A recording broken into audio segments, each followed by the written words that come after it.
What I'm going to talk to you about today comes from my heart, from my experience in life, from playing this role as messenger, which I take very seriously, from my efforts to wake up the American people, from my family, from all the letters that I get, the people that I talk to, just like I've talked to many of you here today. I've learned some things, and I think these things need to be passed on to you.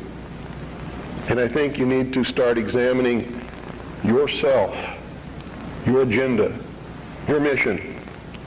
Who are you? What are you about? What do you believe about America? Is it true? Are you helping to divide us more? Are you helping to bring us together? Do you really understand what this country is all about?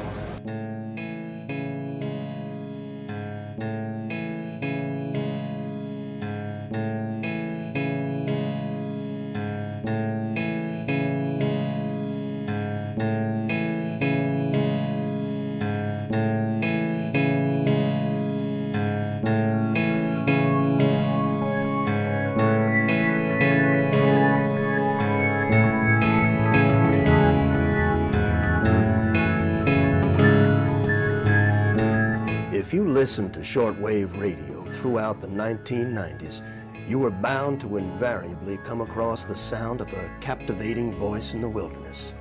That authoritative and self-assured voice for 5 nights a week would educate us, enlighten us, and most importantly, warn us of things to come. So they disguised their true intent and their true teachings, the esoteric, with a system of exoteric descriptions. That to the profane would mean one thing, and to the initiate or the adept would mean quite another. But that was then. This is now. What sort of creature inhabits the modern domain? Who is the modern man?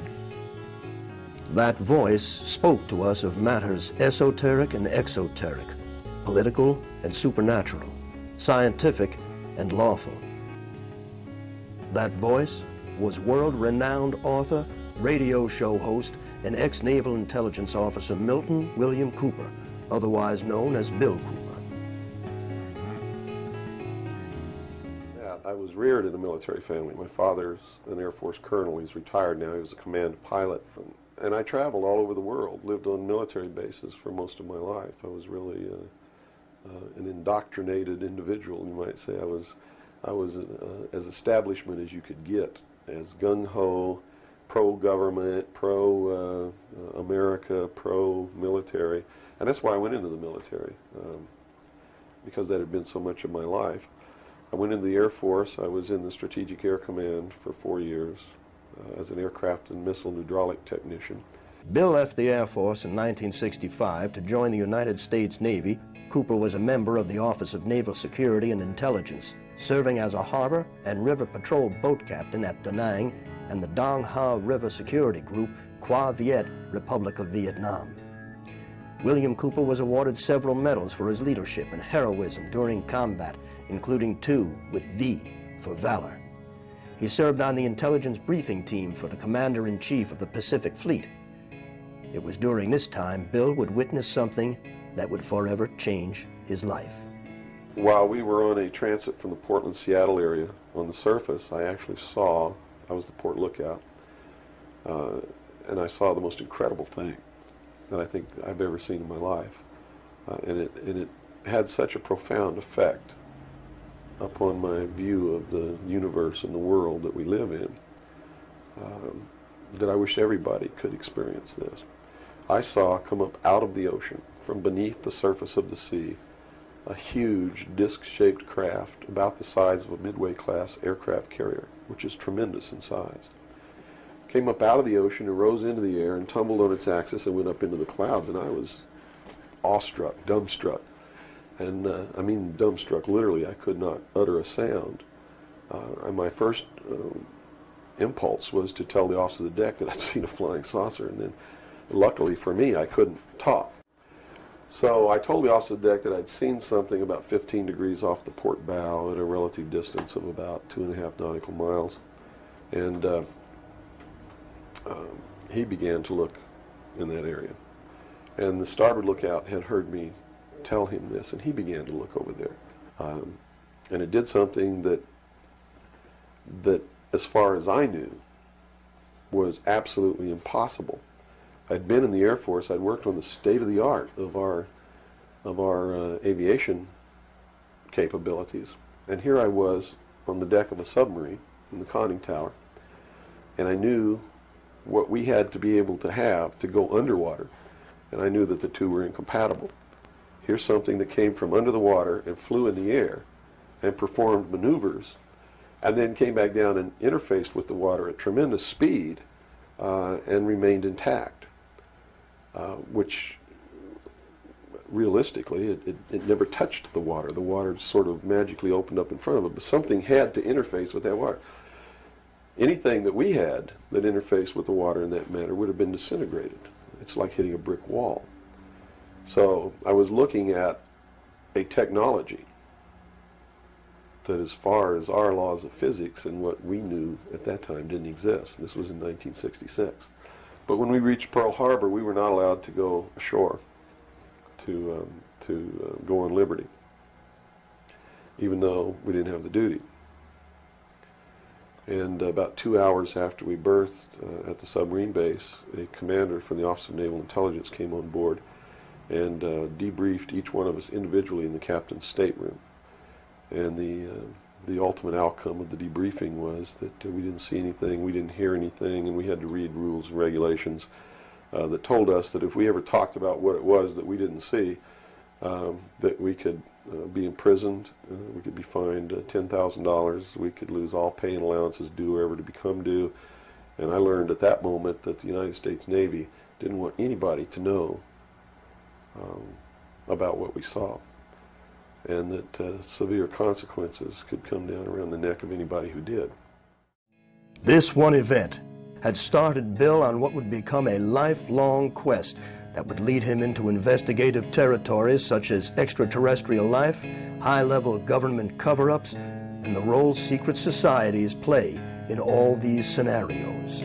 Bill had begun to publicly discuss his findings only to lose his leg after being forced off the road by people who would later visit him in the hospital, telling him to keep quiet. Bill went public once again, but made sure this time he was protected.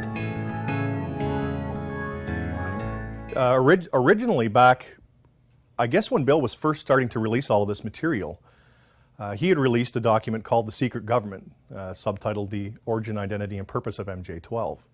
And Bill had spent a considerable amount of his fortune at that time, well, there was any fortune, but considerable amount of his money, into the tens of thousands of dollars, to get this document released and disseminated across North America and the world. So he had mailed it to all sorts of congressmen, key political figures, as well as some friends and family and things like that, just so people would have this document in their hands.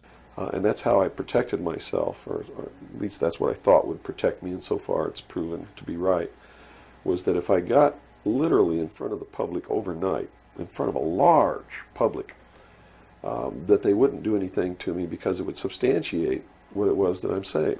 And they certainly don't want to do that. It would also create a martyr. And martyrs create tremendously dangerous political movements that they don't want that either.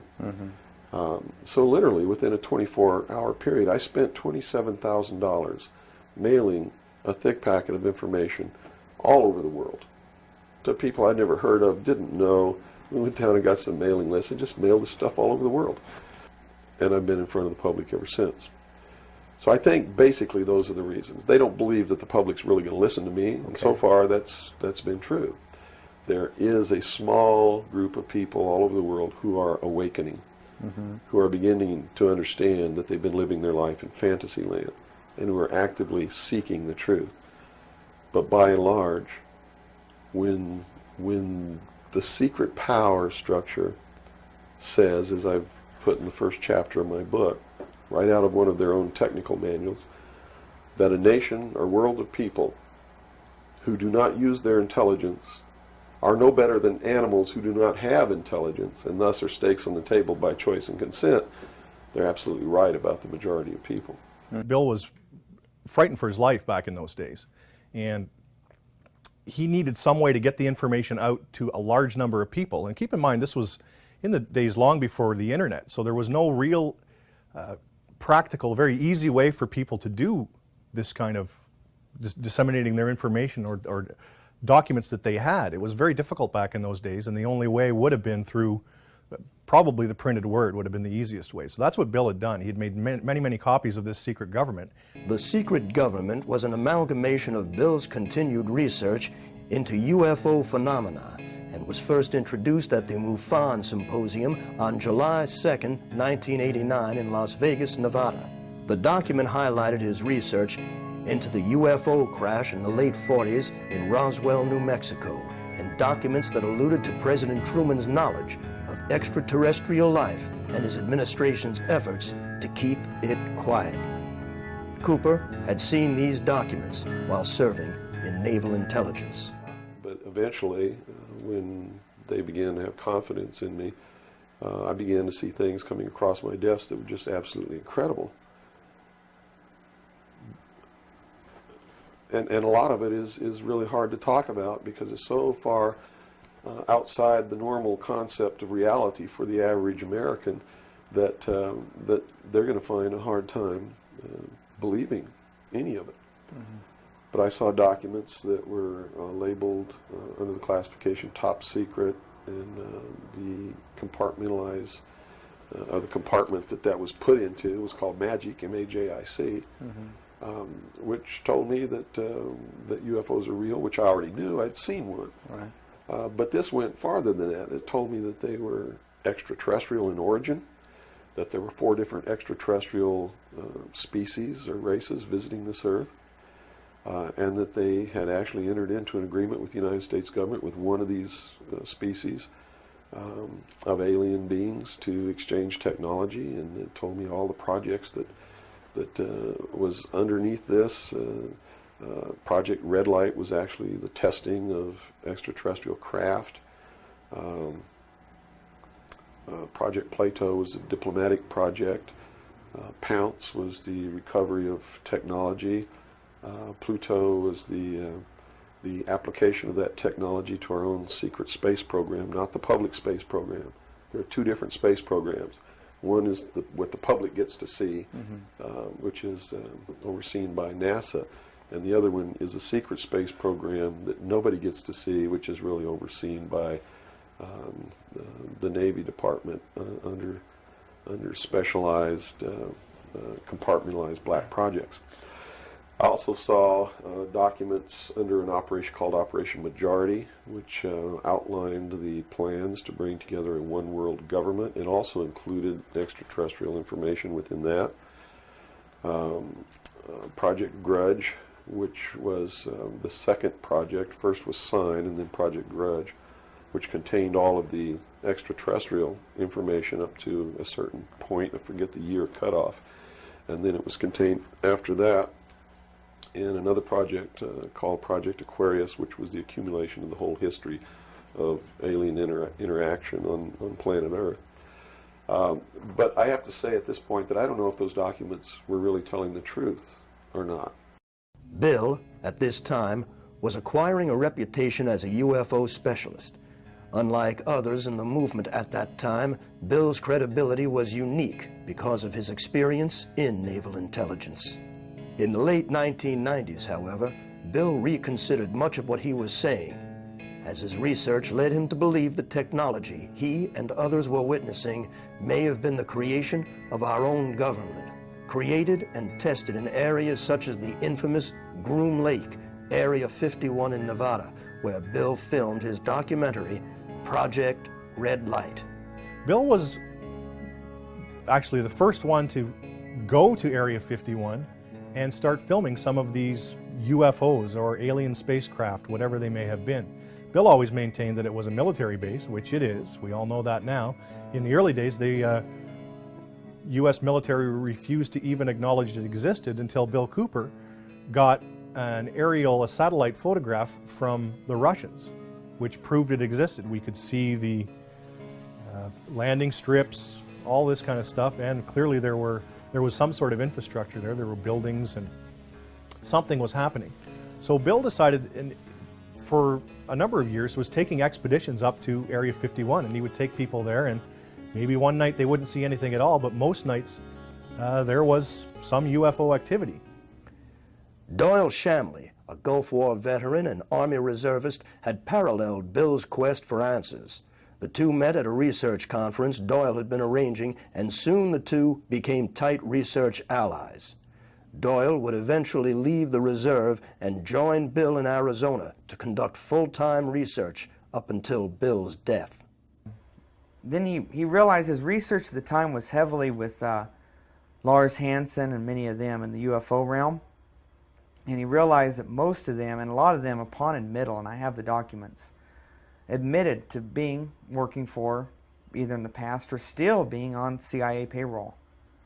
And he exposed them heavily, speaking engagements, and accused them of falsifying facts, as they called them, to steer people away from an eventual finding out of all the facts and send them down all these wild goose chases.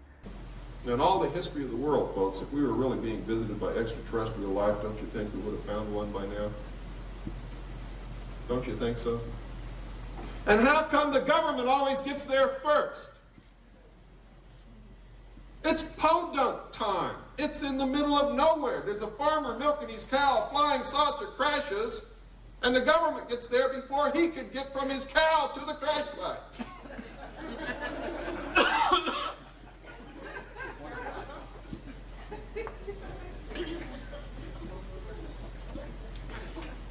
It's ridiculous, and I shudder to think that in the beginning, when I first came public, I may have been misleading somebody along those lines that this whole thing is being brought about by extraterrestrials.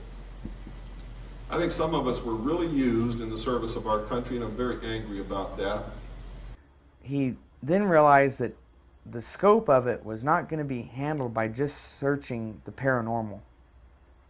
We had to get more into our worldly realm, right here, right now, the politics, the economics. And that's when he shifted more towards government-type studies. In the history of the world, there had never been a people who were truly free or who truly ruled themselves until the United States of America was created as a republic by which we ruled ourselves through elected representatives whom we sent to the State House, either in the States or to Congress, to do it. They also gave us every tool by which we would destroy ourselves if we weren't capable of doing it. The United States and France, the revolution in this country and the revolution in France, were created to bring about governments which would function as the antithesis to the kings and queens of the world and cause them to topple off their thrones. It also gave man a chance to prove once and for all whether he could rule himself or not. And if he could, fine. That would be the New World Order. If he couldn't, they built the tools into the Constitution to allow them to take it away from us. And those tools are the creation of the federal democracy within the boundaries of Washington, D.C., and the right to contract, through which, if we were irresponsible, we would contract to receive rights from that federal democracy and thus, in return, give up our freedom. And that's exactly what's happening.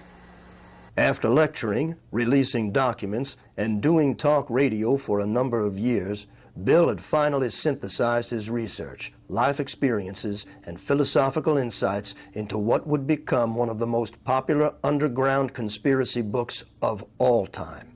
Behold a Pale Horse. Beyond a doubt, I think the work that introduced Bill Cooper to the world has to be Behold a Pale Horse.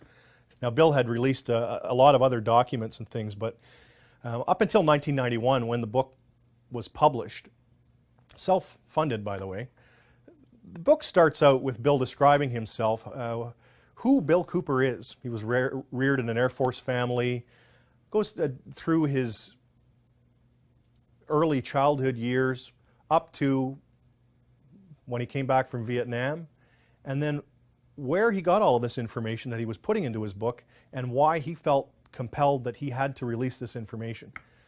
This title is from the book of Revelations, because I have to tell you this, and you may think I'm nuts if you want to, but this is the truth. Either these men are following the book of Revelation. The book of Revelation is it is in the Bible. Mm-hmm. They're either following it, just like a plan, and bringing the prophecies in there to pass, to manipulate and control those who believe in those prophecies and neutralize them, so to speak. In other words, if this is written in the Bible and God has ordained it, who am I to resist? It must come to pass, so I'm not going to try to stop it. Okay. What a perfect way to neutralize the opposition right off the bat. Or there really is a God, and what he said was going to come to pass is coming to pass. And I named this, Behold a Pale Horse, from chapter 13 of the book of Revelations. The fourth horse, the fourth horseman of the apocalypse is the pale horse. And I looked, and behold a pale horse, and his name that sat upon him was Death. And hell followed with him, and power was given unto them over the fourth part of the earth, to kill with sword, and with hunger, and with the beasts of the earth. And that is taking place now today. The fourth horseman is riding across the world now. That's what AIDS is all about. That's what all these little brush fire wars all over the world are all about. That's what's happening. That's why cancer cures are suppressed. So it's not hidden at all. It's there for anybody who wants to look. And I get people who still come to me all the time and say, Bill, you're all wrong. It's the Jews. The Jews are subverting the world. Man, it's not the Jews. It's not the Catholics. It's not the blacks. It's these men who belong to the ancient mystery schools, who meet in secret and decide the fate of the world. And they belong to all different races and all different nationalities and all different religions to the public point of view. But in secret, it's a different story. Bill's second major contribution, and arguably his most compelling, was the 42 hours worth of dedicated broadcasts into the history, origins, and agendas of secret societies. The series was simply called Mystery Babylon, and began with an interpretation of the Stanley Kubrick classic 2001, A Space Odyssey.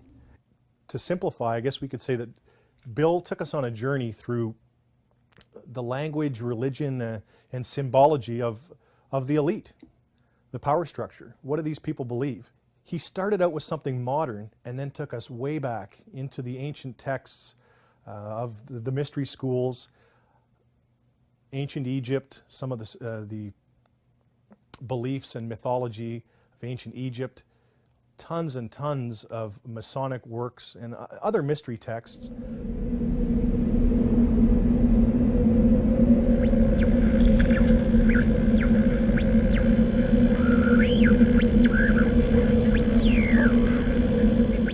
You're listening to The Hour of the Time. I'm your host, William Cooper. Tonight, ladies and gentlemen, we begin the origin, the history, the dogma, and the identity of the ancient mystery religions which are now known as the mystery schools. The Order of the Quest, Freemasonry, the Ancient Order of the Rose and Cross, the Knights Templar, the Sovereign and Military Order of the Knights of Malta, the Order of St. John of Jerusalem, the Priory de Sion, the Thule Society, are sometimes known as the Thule Society, the Order, the Skull and Bones, the Russell Trust, the Jason Society, the Scroll and Key, the Illuminati, and I could go on and on and on and on. But the most important thing to realize is that they all have been collectively known throughout the ages as the mystery schools, the Illuminati, which literally means illumined ones. They are all one and the same, as you will come to know. And you will understand perfectly how they've been able to infiltrate all of our society. What you hear tonight does not necessarily reflect my views or beliefs or religion.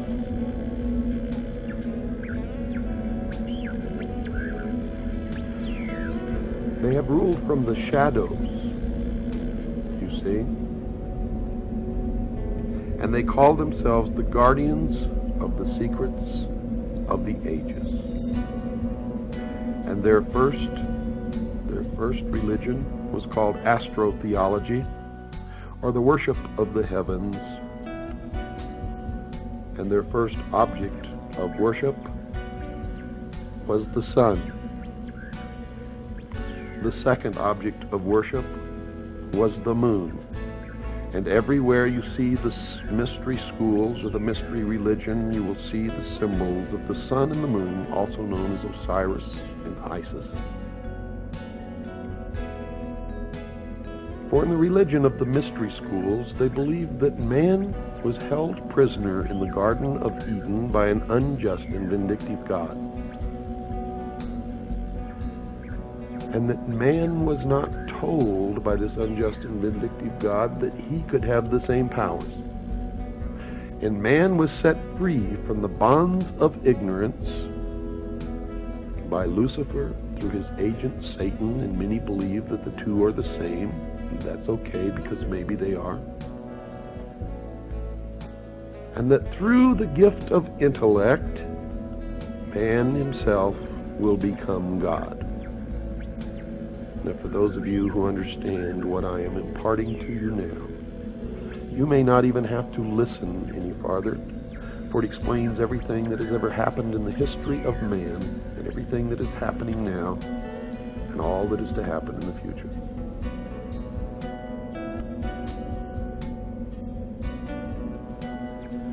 They believe that the tree-dwelling ancestors of man were among the most intelligent beings of their distant age.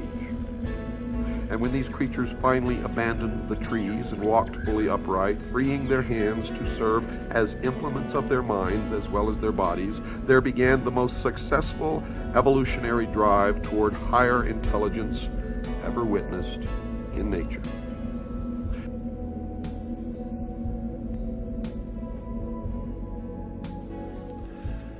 Now notice, Lucifer was called the son of the morning star.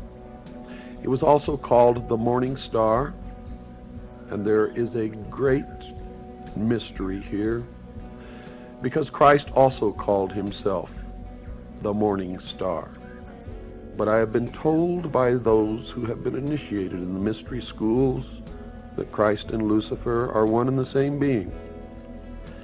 What you believe, of course, is your own business, and is not my intention to make you believe anything, but rather to impart to you what I have learned over many, many years of study into the secrets of those who worship the ancient mystery religions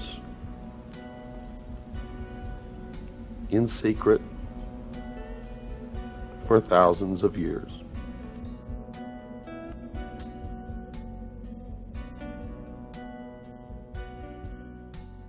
I do not advise you what you should believe or not believe.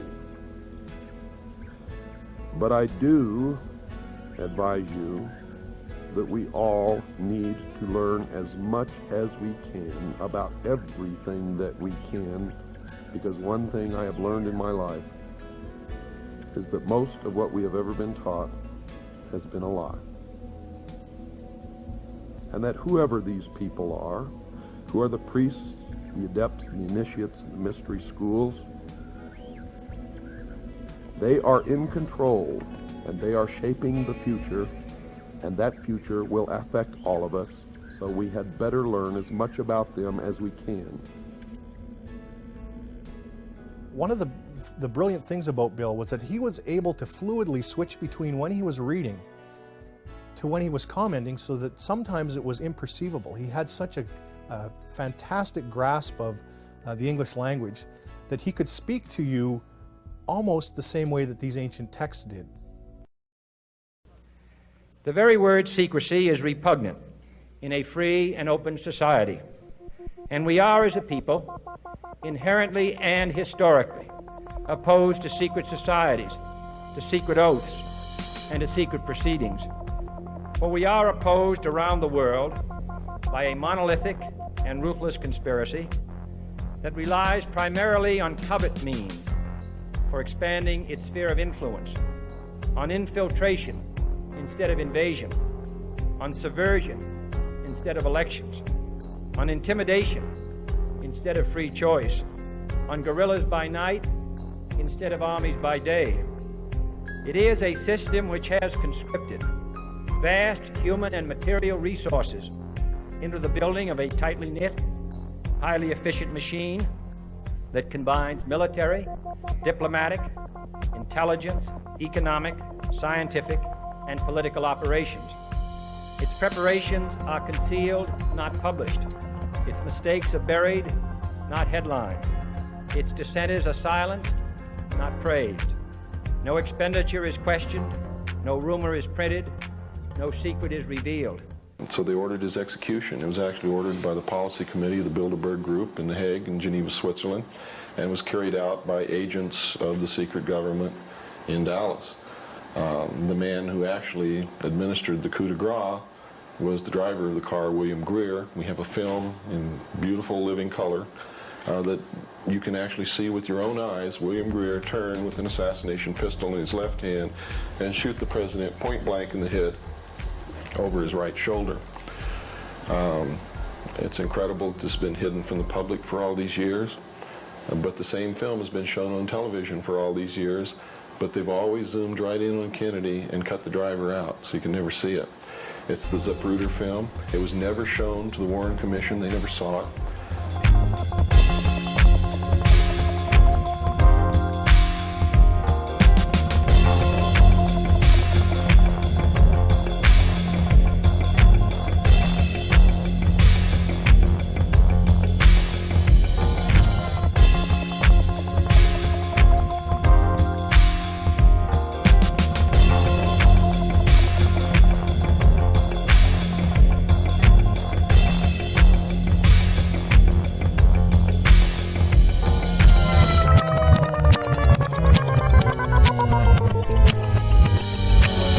By this time, Bill had become a popular lecturer, author, and radio show host. His shortwave radio program, The Hour of the Time, could be heard 5 nights a week throughout the world. It was an event. It was always exciting, waiting for the hour of the time to come on, turning on your shortwave and hoping that that night that the propagation was good across the airwaves. There was an anticipation for the hour of the time coming on. I love the intro music.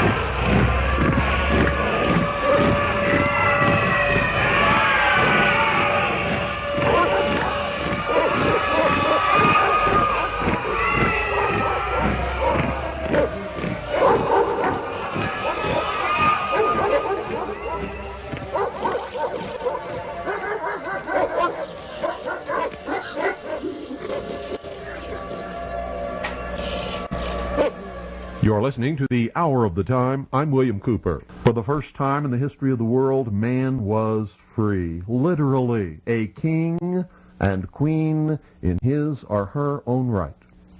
Over the years, that promise has extended to many other peoples. That promise eliminated slavery. That promise has caused poor, unhappy people living under tyranny all over the world to set their eyes on the shores of this country, with only one thought in their mind: to get here however they had to get here, and even if they had to die in the process, in order that they could also be free. And so why, ladies and gentlemen, are we so eager to give it away? For some imaginary new world order under a United Nations charter that it will do away with war forever. If you believe that, if you really believe that and you fall for that deception, you'll be so sorry for the rest of your lives. He had such a way with radio really took you back to, I think, the pre-TV days when people used to sit around the radio and listen to it. That's what would happen in my living room. Friends would come over and we'd listen to Bill Cooper, and there was a certain nostalgia to it, but the fact that he was dealing with all of these current events and things that were happening right before our eyes added more drama to the whole situation. Every time any church gets control of government, the people suffer. It has always happened. That's why our founding fathers established a country where that was not supposed to happen, where everybody was free to worship at the altar of their choice. And if you think they were all of one mind, you better think again. How many religions of the Protestant group do you think existed in this country when our founding fathers put together the Constitution? Over 1,500 different groups, all claiming they were right, teaching a different dogma, quoting scripture to justify what they said, and everybody else was going to hell. So don't give me this Christian nation bullshit, because that's what it is. This nation reflected Christian values because the people who made up the government in the early days were Christian. But none of them agreed with each other, and they still don't today. Bill married, had children, and continued his life as a messenger by creating a large global civilian intelligence gathering organization called CAGI. Now, CAGI stands for the Citizens Agency for Joint Intelligence, and it was Bill's research gathering arm of his whole operation. His principal idea behind CAGI was to get a whole group of like-minded researchers and individuals, patriots in the U.S. and throughout the world, really. At one point, the Citizens Agency for Joint Intelligence was the largest civilian intelligence gathering organization in the world. And the one thing about CAGI was that it wasn't a secretive society like the FBI or CIA would be.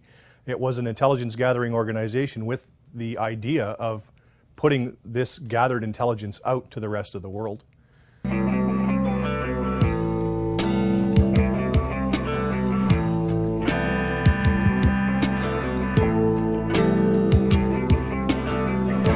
During the late 90s, Bill's outspoken disposition would find him harassed by government agents who kept watch on him in Arizona and tried desperately to keep him quiet by accusing him of federal violations, including tax evasion and bank fraud, that to this day have yet to be validated.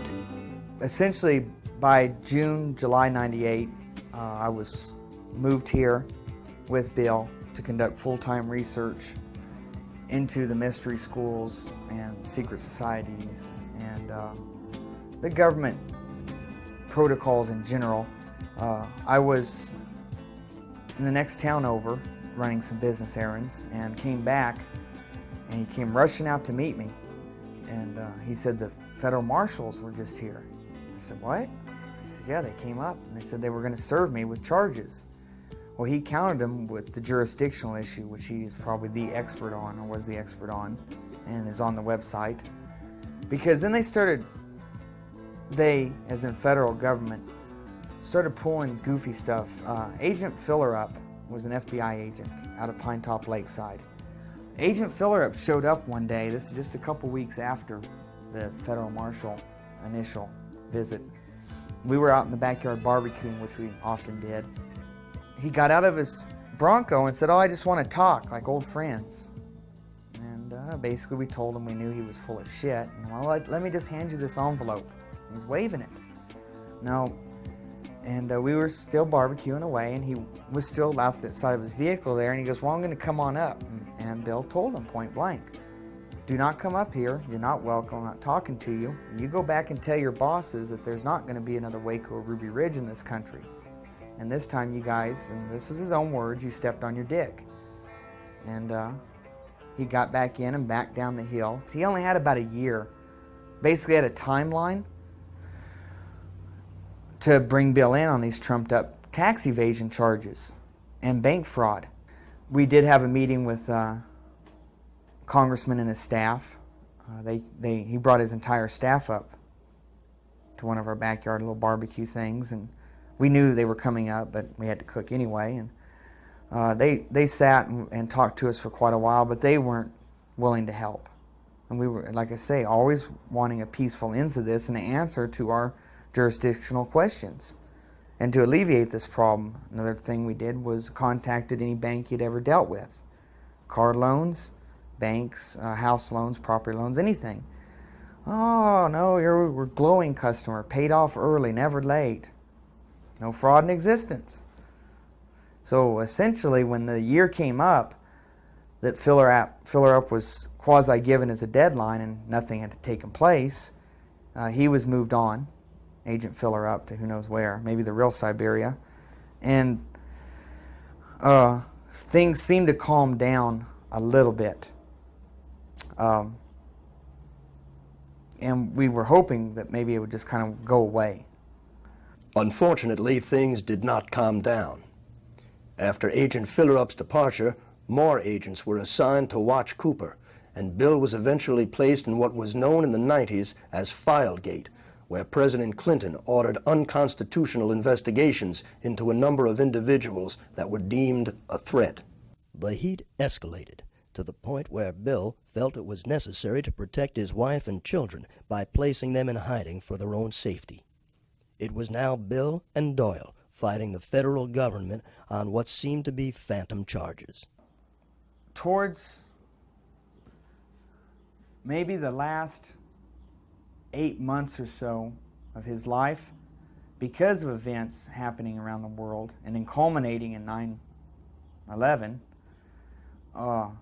as far as world-type events, Bill really turned the heat up on the people that would see this country's demise on his broadcast and on his website. And at that point, a person could tell if they had watched the happenings and knew the facts, not just the crap that was put in a paper here and there about Bill or the situation here, and had done their research, that now it wasn't a matter of if but when for Bill's demise. In August of 2001, a local doctor by the name of Scott Hamlin had reported to local Eager police that he had been harassed while parked on Bill's Hill by a man who followed him, pulled out a gun, and threatened him in front of his wife and kids. Even though it could not be proven that it was Bill, law enforcement now had a reason for serving a warrant for his arrest. Dr. Hamlin had been going up and playing real petty little games at night and up right next to Bill's property. This particular night, he had his family up there, and they claimed they were just up there to watch the lightning storms. But the problem was Dr. Hamlin would really egg people on. He's a real weasel. And Bill had enough of it and ordered him off the whole area. Just get out of here, I'm calling the cops. Now, if Bill wanted to do harm to him, he would not call the cops, obviously. Bill told me about this the next day, and that was pretty much all that was of it. The first warrant was served on September 11th of 2001, but was postponed. It would not be until November of 2001 when the police would finally make an attempt to raid Cooper. Cooper's broadcasts at this time had already been looking into the federal government's compliance in the events of 9/11. One of the things that makes everybody wonder why Bill's life was snuffed out in 2001 was because in June of that year, Osama bin Laden, who was a relative unknown at that time, Bill had been following the news and found a lot of curiosities and went on the air predicting that there would be a major attack in the United States and that it would be blamed on Osama bin Laden, but he was literally the scapegoat that was being used, not truly behind the attacks. So that, I mean, just a few months before the events of September 11th, and then of course Bill's life cut short shortly thereafter. Supposedly, a CNN reporter found Osama bin Laden, took a television camera crew with him, went into Osama bin Laden's hideout, interviewed him and his top leadership, and he came out and told everybody, within 3 weeks, Osama bin Laden is going to attack the United States and Israel. Now, don't you think that's kind of strange, folks? You see, because the largest intelligence apparatus in the world, with the biggest budget in the history of the world, has been looking for Osama bin Laden for years and years and years, and can't find him. Some doofus jerk-off reporter with a camera crew waltzes right into his hideout and interviews him. And I'm telling you, be prepared for a major attack. But it won't be Osama bin Laden. It will be those behind the New World Order. I wonder what Osama bin Laden's targets are supposed to be. And if they don't, if this doesn't materialize in the next 2 or 3 weeks, it will eventually materialize because they haven't succeeded in getting the guns out of the hands of the American people, nor have they succeeded in taking our freedoms away. And so I can tell you with a certainty, they must do something terrible in order to stop this backlash and regain the sympathy of the mass herds of sheeple out there.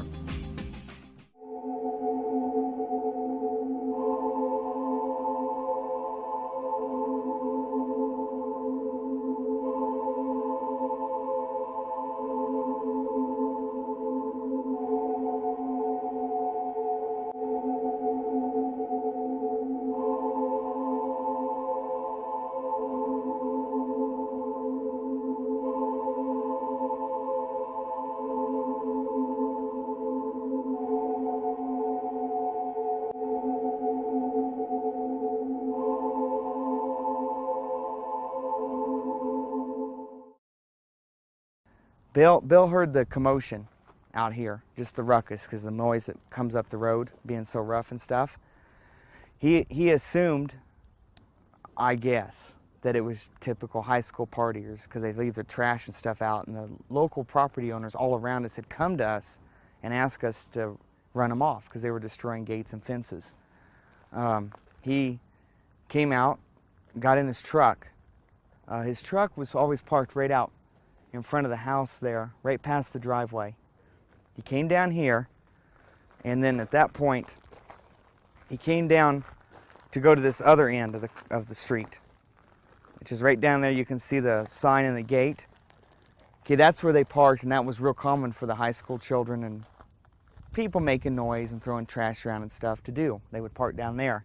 That particular owner owns the rest of the 40 acres down there, and he was particularly perturbed because they would vandalize his fences and cattle troughs.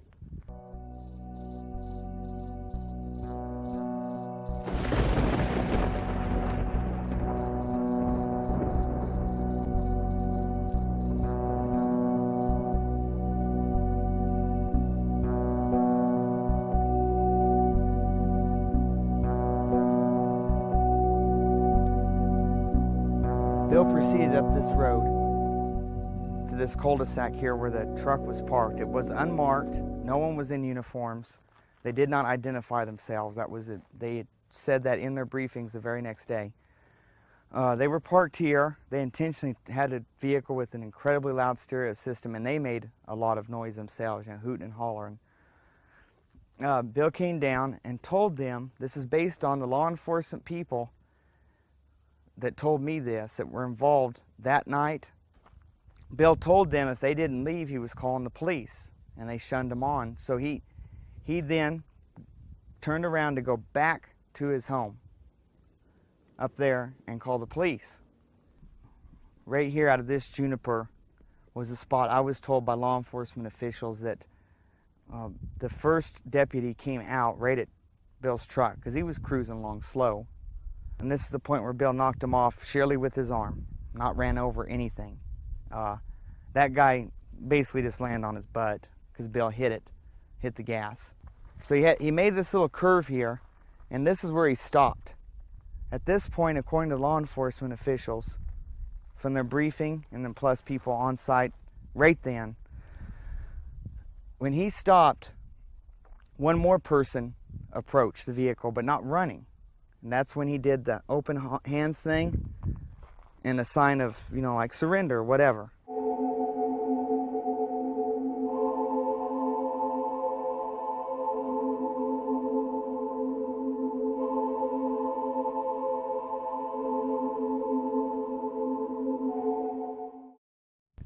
So they came zooming up here in a vehicle. He's avoiding them. He comes up on this bank. It was testified as that by the law enforcement reports, as well as the evidence on his vehicle that is what happened. The exhaust system was tore off the bottom. He then proceeded right there past the small elms and the driveway to the front of his yard.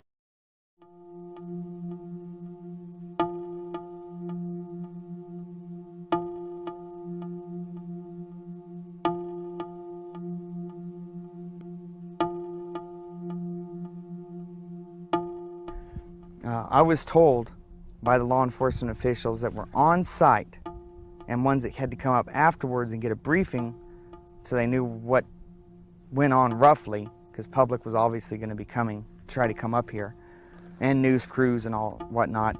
They had put out that Bill is not to be let back in that house alive. It was premeditated. It was put out, Bill will not be allowed back in alive.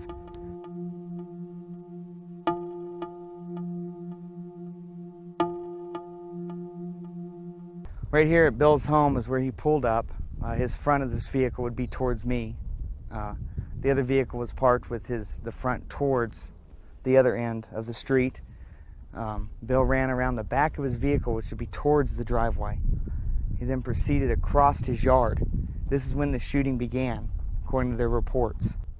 At that point, Bill is approximately halfway in the yard and still running with his back towards him. They claim at that point he began shooting, which was with his right arm just thrown backward, haphazardly pulling the trigger of a .38 snub-nose Smith & Wesson.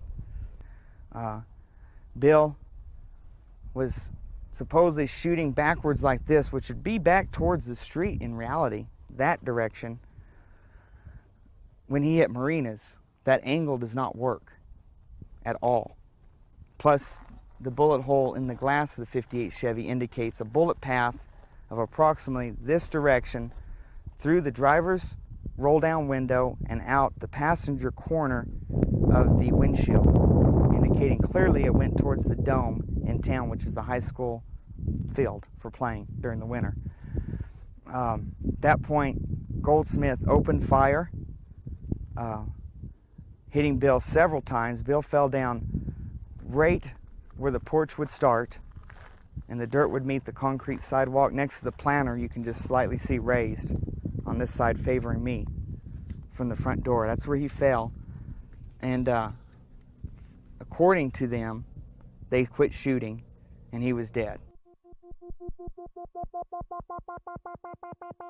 An Apache County Sheriff's deputy is in the hospital after being shot in the head by a so-called militia member. Now, what we know is that militia member is dead. Our Gary Harper has the very latest on what's going on with that story. Gary? Marty, Scott, this all happened in a little town called Eager, Arizona, which is just on the eastern side of the state of Arizona. It's almost on the border of New Mexico. This is what we know so far. Sheriff's deputies, we understand, were trying to serve some type of arrest warrant on a man by the name of William Cooper. He's also known as Bill Cooper. He reportedly has been known to be hostile towards law enforcement, so sheriff's deputies apparently disguised themselves as a bunch of rowdy teenagers in the back of a pickup truck in hopes of luring Cooper out, and it apparently worked. However, when Cooper realized what was happening, he reportedly pulled a gun and shot a 40-year-old deputy in the head. During the gunfight, Cooper himself was shot and he was killed. Now, this is what we know about Bill Cooper. Officials say he belongs to some kind of militia movement and has published several anti-establishment articles. He has a website, we understand, and on that website he acknowledges that there is an arrest warrant for him, but he writes, and we're quoting here, any attempt by any federal government agent or anyone else to execute the unlawful arrest warrants will be met with armed resistance. Any person who attempts to kidnap our children will be shot upon discovery, and that is apparently what happened earlier this morning. Sometime after midnight, Cooper reportedly pulling a gun and shooting a 40-year-old Apache County Sheriff's deputy in the head. That Sheriff's deputy, we understand, has been flown to Phoenix, where he is in a hospital. We are trying to get his condition right now. We do not know exactly what his condition is, and we understand that the militia member, in this case Bill Cooper, was shot to death. We do have a crew en route to Eager, Arizona, and we'll have a lot more coming up on tonight's news. All right. This was an extremely serious event, not just because Bill had been shot, but what precipitated this? How did this happen? Was this... no one knew the answer, so immediately we got on the internet and we started searching, downloading news articles from Arizona, trying to find out. I got on the phone, was calling the Hour of the Time phone line, which of course was busy most of the time, and then I would leave a message when I could, please call me back, not understanding all of the chaos that Doyle was involved with that day as well. Can't trust the papers, as Bill would say. In fact, within the first sentence of the first article that was written about this in the Arizona Republican, the word militia appears. The name Timothy McVeigh appears. This kind of irresponsible journalism, unfortunately, was something Bill had to fight off for, as he would say, years and years and years and years and years. Bill was not a member of a militia, but he believed very strongly in the Second Amendment, and he did a program on how to form your own militia and do it legally. After Bill was killed, virtually every newspaper article that you would see on Bill or any report on television or on radio always mentioned Timothy McVeigh, and that Timothy McVeigh and William Cooper were connected. And Bill was portrayed as an extreme right-wing lunatic that was encouraging the activities of Timothy McVeigh. While in fact Timothy McVeigh did listen to William Cooper and in fact visited him, came up to Bill's Hill to visit him, Bill told him to get lost. Michael Brescia, who is John Doe number 2, the spitting image of the drawings that they put out, wearing the exact same cap that was worn by the man in the drawings that they put out, with the same tattoo on his left arm, stood in front of me for 10 minutes and talked to me in the company of Timothy McVeigh. And Tim McVeigh was not the leader. Tim McVeigh probably didn't say more than 25 or 30 words during the entire time. Michael Brescia did all of the talking. And the last thing he said before they left in their green Mercury Marquis station wagon with a puke yellow interior was, "Watch Oklahoma City."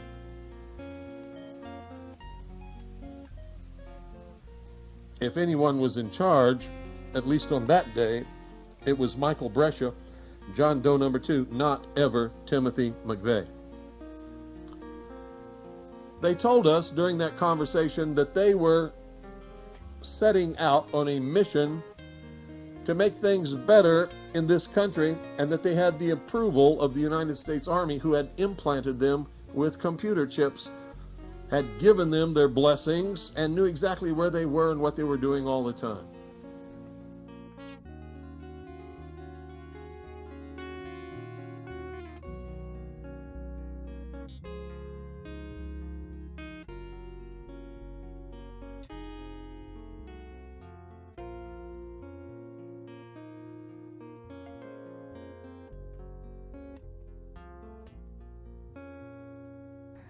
Bill was left to lie there in the front yard. Non-lethal devices are the supposed norm in the country and this state. It's supposedly stressed and was verified in newspaper articles afterwards, not even pertaining to Bill's case, just informational articles out of the Arizona Republic. No such device was used, nets, stun guns, anything. All the fancy foams and rubber bullets, none of that. The Apache County coroner, to declare Bill dead and deny him, obviously, medical treatment if he's dead, happened to be Dr. Scott Hamlin. He was not called, theoretically, because he'd be a conflict of interest, which he would be, but I can't believe they used such wise judgment now all of a sudden. So Navajo County had to be called to clear the next county over. And obviously woken up, all this stuff. So there's a huge time frame here. But Bill received no medical treatment. the sheriff's deputies took it in their own hands, and the paramedics, that he did not need to be treated. That he was just gone for good, and that's all there was to it. DPS is wrapping up their all-day-long site investigation. Bill's body has been out there all day, so who knows how it was tampered with. Cameras, nobody was allowed up there. You couldn't get within it to get camera views. Even the helicopters were shunned off, so they couldn't get views of the body. So there's no way to ever tell if it was moved 100 times maybe before the ambulance picked it up. It was then taken to Tucson Forensics Lab for an autopsy.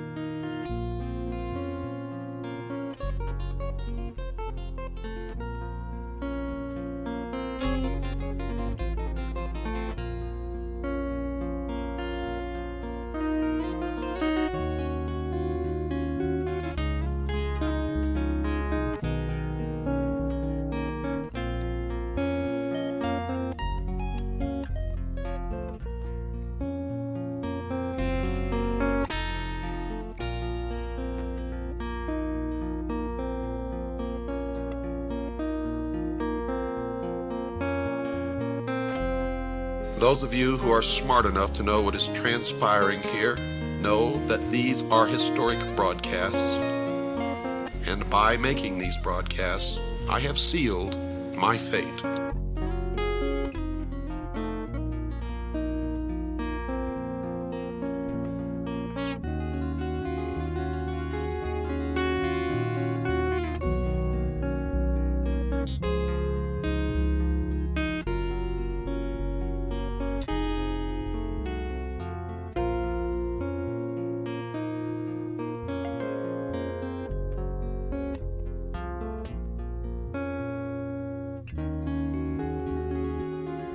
I believe this. I found this to be true. If you're not walking on the razor blade, you're really living in a kind of death existence. You have to have that danger facing you that if I slip, I'm dead. That's what makes you live. That's what gives you life. That's what gives you purpose. And I sincerely believe that any man or woman who does not have principles for which they're ready and willing to die for at any given moment that they're called upon to do that is already dead and are of no use or consequence to themselves or anyone else, and will be unhappy throughout their life for that very reason and that very reason alone.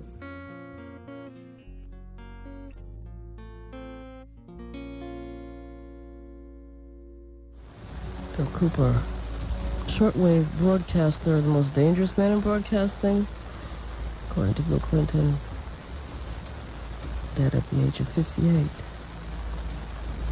He met his hour of his time.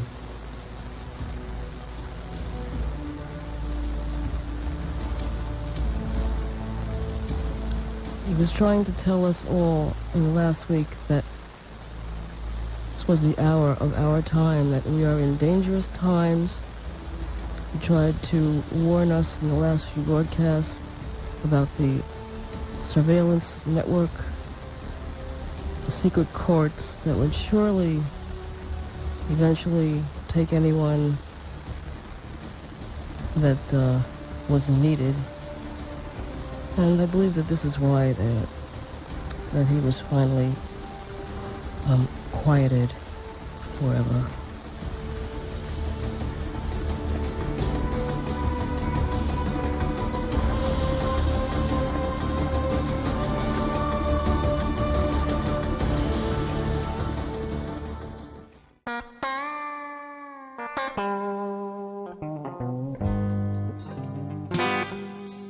Okay, this is Main Street of Springerville. The town is connected to Eager, and this is the also the highway coming in to Springerville from St. John's. This is our research center that we opened up after Bill's death. We had to close it due to financial constraints recently. You're seeing the last of it. What this room contained was the core research books and articles. Along every wall that you see, 7 shelves high, literally from the floor to up high, was solid books. We categorized them and alphabetized them by category, and then alphabetized them in each category, so it was easy to look up.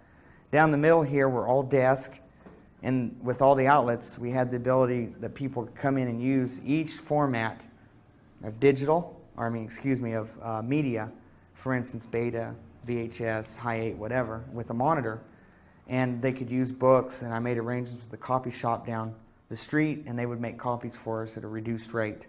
That way the books never left the building. This was the studio, the audio and video portions. Watch your step. Back here, just the remnants of cable. All my masters are just down here on the floor. Bill's are all preserved in a safe place. And in here was audio and video setup and all our duplication, order fulfillment. And here is the famous microphone that Bill loved so much and talked about on the air, the RCA tube mic right here. He really liked this microphone a lot. From when he got it, that's all he used on the broadcast. How old is it? Oh, 40s. And this one's the Republic of Vietnam's service medal. Here's the Commendation Medal. This one right here is Naval Service. And here is National Defense Service Medal. These, some of these pieces down, well, all these pieces down here were some of Bill's favorites that he had in his work area on display. That was his Say No to the UN plaque he got from the Lansing, Michigan speech. That tape will be familiar to many in the audience. Because when I'm here, I'm just Bill Cooper. I'm talking to you from my heart. When I'm on the radio, I am on a mission. And that mission is to slap people upside the head and wake them up and even make them hate me, if that's what it takes to get them to go examine what I'm telling them to find out that it's right. You see, I don't care how it's done as long as they wake up. And if I have to be the bad guy that they're going to hate for the rest of their life, that's okay with me if I wake them up. And Bill of Rights from a very old print, and they fixed it to that wood placard and gave that to him, some of his friends. Here was here's a nice reproduction of the Declaration of Independence for the States of America. And here's a leather embossed plaque that Eva and I had gotten Bill for his birthday back in 1999.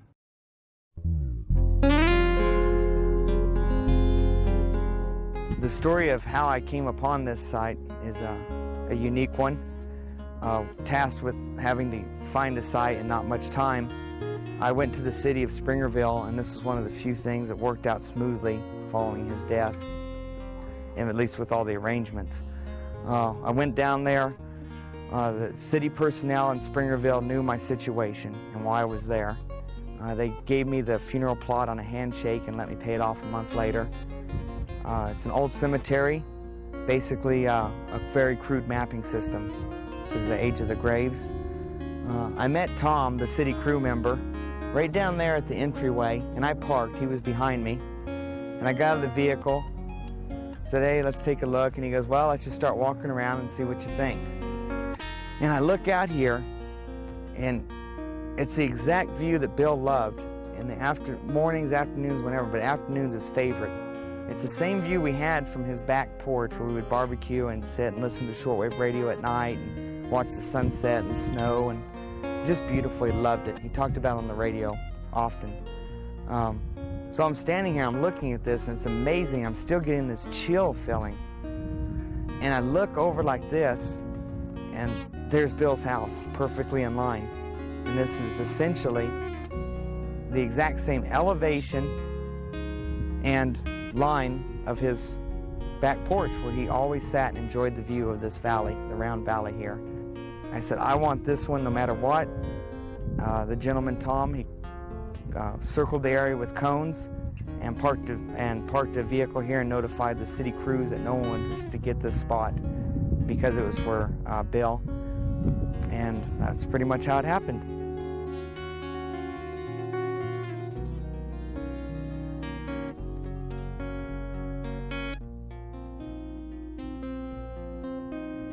track of it? It's North Carolina. Okay, so at least Okay, North Carolina being put down now. writing down what's the most These are from Michigan. Okay, now we're getting ones. Petoskey stones. Petoskey stones from Michigan. Yeah, they're from This also came from Lisa. It's from a rock from Washington State. Where's that one from? Vermont. Vermont. Both? Yes. tumbled flint from Ohio. Flint Ridge, actually, no less. This is from Chicago, Illinois. Cracker. Good. Oh, wow. Probably due to the light and circumstances, the research he was involved in and what he was exposing, I have no doubt he is in a much better place, not having to mess with this anymore. And but he left behind a huge hole in society and this whole genre of research that cannot be filled by anyone else, at least that I've ever ran into in this field or expect to run into. He's missed by many. And he made his fair share of enemies. But sometimes that happens if you're going to call their bluff, especially in front of 5,000 or 10,000 guests at a speaking engagement. Ideally, we hope the Hour of the Time will continue forever, or at least as long as Doyle and I are around, which is going to be a good long time. Bill Cooper's not around anymore, and we are constantly receiving emails, both good and bad, some saying, excellent job guys, really appreciate what you're doing, and some of them saying, you know, Bill wouldn't have done it this way. I think between Doyle and myself, we have a good understanding of what Bill would have wanted us to do. Some of it's in writing, and those things we are following to the T. And definitely the pursuit of truth is key, and the more knowledge you get, the closer you get to that goal. I've seen too much through my life happenings to verify the problems and this whole one world government scheme. They're definitely not backing off. I've been privy to too much knowledge and research materials to give it up now. The naysayers out there that say it can't be reverted back, or our only choice is to sit here and wait for Christ to come because we're doomed or whatever, I don't agree with, because the same thing was told to the founding fathers and framers. And look what that small handful of men and colonies did and the ripples it caused around the world, and forever in world history what it's going to have caused. You know, they took on the British Empire. The sun never sets on the British Empire was the logo at the time, and the most powerful government in pretty much world history to that point. And they took it on, a bunch of people that knew that what was going on was wrong, and defeated it. And because of that, the Revolution, the Declaration of Independence, and the Constitution and Bill of Rights, we completely rewrote the history of mankind, this country did. And to see it squandered because of a few families and secret societies behind the scenes, pulling the strings of our fiat, essentially fiat government, would be to look back at all those men and women and children included, everything that have died preserving that heritage in this country, and just calling it all a waste of time. Everybody who's fought for it and died for it, or been hurt one way or the other. That would be a complete waste of their lives, and to throw it away directly myself with possession of Bill's archives and stuff would just be saying that Bill's life was meaningless, to just box it up or just to turn it off and say later.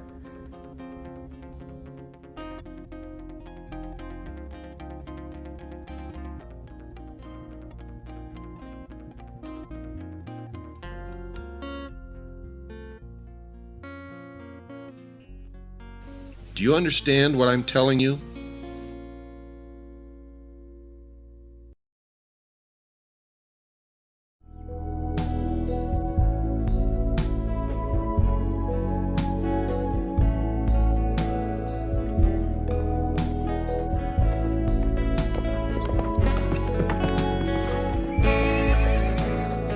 In a study, ladies and gentlemen, of mind control and psychological warfare,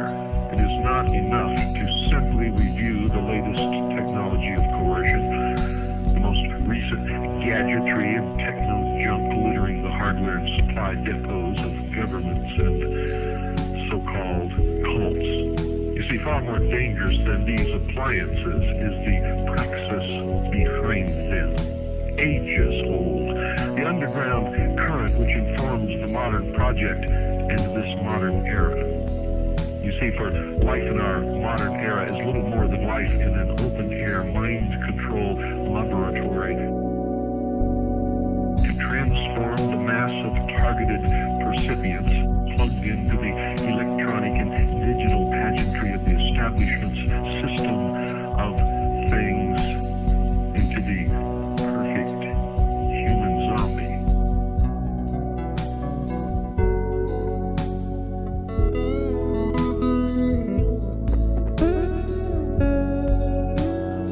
They disguised their true intent and their true teachings, the esoteric,